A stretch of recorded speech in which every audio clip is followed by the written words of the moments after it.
Welcome to Sweet Life Beat Life. We hope this video helps. In this video, I will explain how to convert Celsius to Fahrenheit. To change a Celsius temperature into Fahrenheit, you'll use a simple formula. First, multiply the Celsius value by the fraction 9/5. Then, take that result and add 32 to it.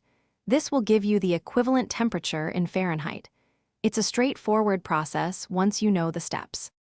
Let's try an example. Imagine you have a temperature of 25 degrees Celsius.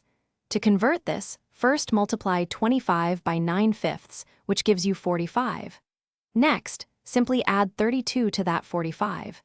Your final answer is 77 degrees Fahrenheit. So, 25 degrees Celsius is equal to 77 degrees Fahrenheit. It's helpful to remember some common temperature points. Water freezes at 0 degrees Celsius, which is 32 degrees Fahrenheit. Water boils at 100 degrees Celsius or 212 degrees Fahrenheit. Also, a normal human body temperature is approximately 37 degrees Celsius, equivalent to 98.6 degrees Fahrenheit. These benchmarks can help you estimate conversions. Knowing how to convert between Celsius and Fahrenheit is very practical. Most countries around the world use Celsius for everyday temperatures, while the United States primarily uses Fahrenheit.